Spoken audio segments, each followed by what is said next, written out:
des informations politiques, religieuses, sociales.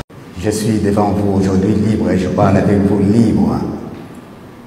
Je dois ma reconnaissance au président de la République.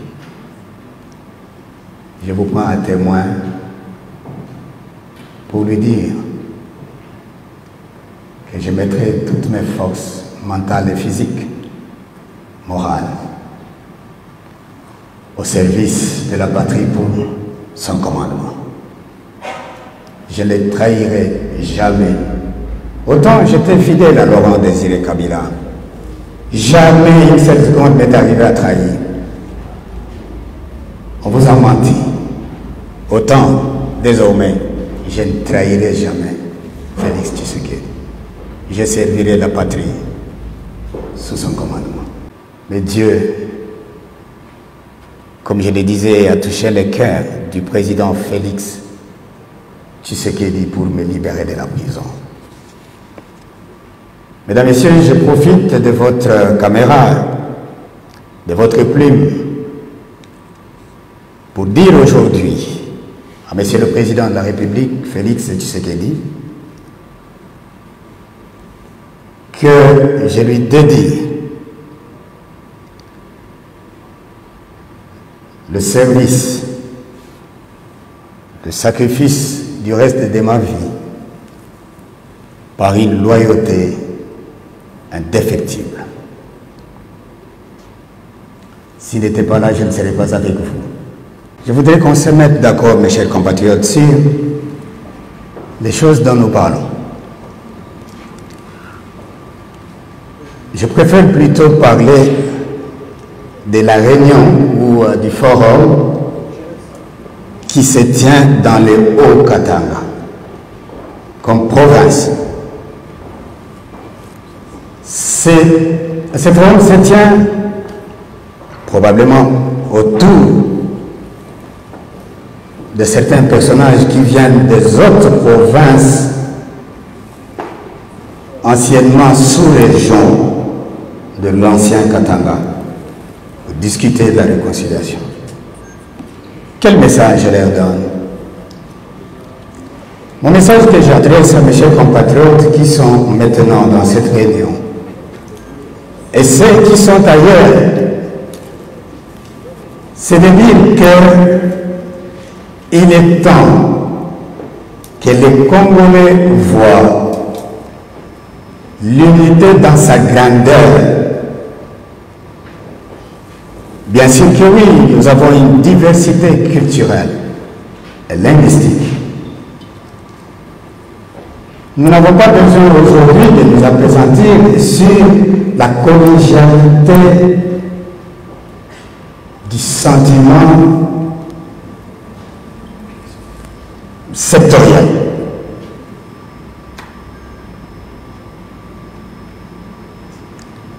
C'est le message que je leur envoie. J'aurais souhaité que ce forum qui se tient dans l'ancien Katanga en ce jour divise. Nous avons mal fait de diviser notre province.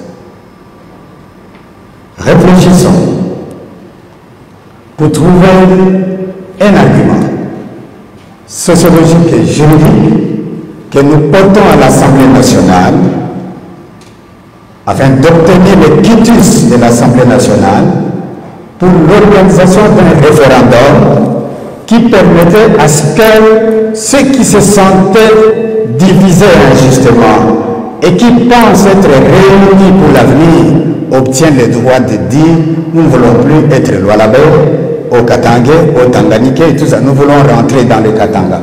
Ça sera la solution nationale. Ce qui est possible.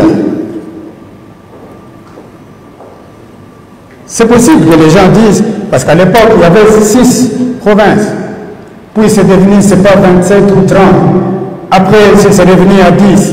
Puis après 11. Aujourd'hui, nous sommes à 26. Demain, ça peut revenir 5.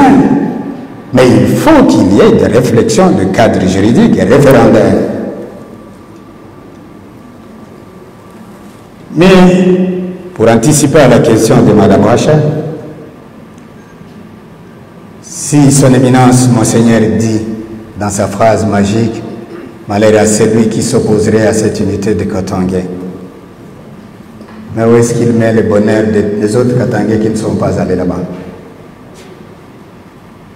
C'est justement, vous savez, nous qui avons fait les mathématiques, nous pouvons savoir comment faire les alliages. Et quelle est la différence entre mélange et composition.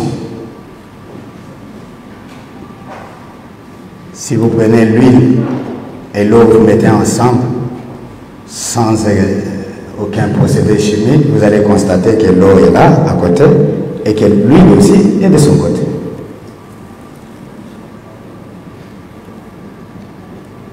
Mais si vous prenez du sucre que vous jetez dans l'eau, vous ne verrez pas l'eau d'un côté et le sucre d'un côté. Vous aurez un troisième produit qui sera eau sucrée. Si vous faites des choses juste pour amuser la galerie ou pour une petite position politique qu'on voudrait lancer, ça n'aura pas d'avenir. Moi j'imagine si les autres provinces décident de faire ça, la suite, ça sera la confrontation. Si les autres provinces aussi commencent à réfléchir comme ça,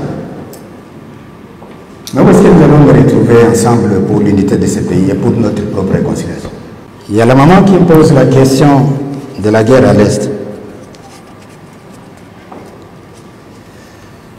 C'est une occasion pour moi de féliciter tous les hommes en uniforme, l'armée, la police et tous les services de sécurité qui les accompagnent dans cette lutte de sacrifice. C'est malheureux qu'une guerre dure 20 ans, maintenant presque 22 ans, où tous les jours on ne fait que tuer. Nous devons féliciter les militaires qui se battent jour et nuit pour tenter de trouver la solution. Aussi, dois-je vous dire, mes chers compatriotes, que la face B de la guerre du côté militaire ne vous est peut-être jamais dite. Nous avons beaucoup de militaires qui meurent dans ces combats-là. Beaucoup. Mais c'est difficile pour la gestion de déontologie et de contenir l'équilibre de la morale des troupes. C'est même malsain de le dire, parce que les mois que ça provoque, ça risque de déborder. Nous perdons beaucoup de soldats. Et ils meurent pour que le pays recouvre la paix et la sécurité pour tous. Nous devons donc les encourager. Et le chef de l'État, quand il a décrété l'état de siège, à mon avis, la population devrait totalement adhérer. C'est vous, quand on dit état de siège, les gens politisent ça. Alors que c'est vous-même qui avez voté la Constitution en 2006 pour dire qui sont pour, qui sont contre. On a mis ça dedans pour dire, lorsque une partie de notre pays est assiégée par les indépendantistes qui veulent nous arracher, comment devons-nous résoudre cette question? Faut-il laisser les partis politiques continuer à chanter, à danser? Faut-il laisser les gens continuer à faire des propagandes? Ou faut-il réduire certaines libertés pour permettre à l'action opérationnelle de faire son travail pour retourner la paix? Mais comme toujours, ce sont des questions d'apprentissage démocratique. Il y a des gens qui estiment politiquement, non, il n'y a pas ceci, oui, il n'y a pas cela. Mais lorsque ça viendra à Kinshasa, si on se réveille un jour, on dit Kimbanseke partout là-bas c'est pris, les militaires devront agir de la même manière. On va dire de ce côté-là, par exemple, que de telle heure à telle heure, il n'y a pas de circulation. De telle heure à telle heure, il n'y a pas de taxi. De telle heure à telle heure, il n'y a pas de musique. De telle heure à telle heure, pour permettre aux troupes d'avoir une visibilité qui leur permette de contenir et de détruire la menace. Même les bureaux, comment on les appelle, bureaux des partis politiques, les sièges. Si les rebelles prennent ça, est-ce que les partis politiques vont entrer là-bas pour faire ces réunions? Non. Je suis d'avis que nous devons, nous tous, civils et militaires, parce que à l'époque, j'ai l'impression qu'ici au Congo, nous sommes restés avec la notion de guerre comme étant essentiellement militaire. La question de guerre a cessé d'être essentiellement militaire. Elle est aussi civile, essentiellement civile. Les militaires, aujourd'hui, ne doivent agir qu'à la fin. Lorsqu'il n'y a aucun accord civil qui réussit, alors en ce moment, on se dit qu'il faut la force. Mais pour que ça réussisse, il faut que la corruption cesse. Il faut que la trahison cesse. Il faut que la politisation de la guerre cesse. Il y a des gens qui refusent d'aller se battre tout en étant en uniforme parce qu'il est fils de tel président d'un tel parti politique qui est pour ou contre telle ou telle autre personne. Mais si moi, j'appartiens à X parti politique, mais mon fils qui est militaire dit moi je ne vais pas me battre parce que ce parti politique-là combat ton parti politique. Ça veut dire que la République n'est pas gardée. Pour la unité nationale, na kosenga na bakongole nyonso bazala na esprit ya bomoko ko vivre na kati ya réconciliation nationale ezala bongo réconciliation ya kikabila te ezala réconciliation ya baprovince te ezala réconciliation ya bana ya Congo tout basi libali pour que biso nyonso totala vision moko liboso oyo mboka na biso ekoki kokende. Des informations politiques, religieuses, sociales.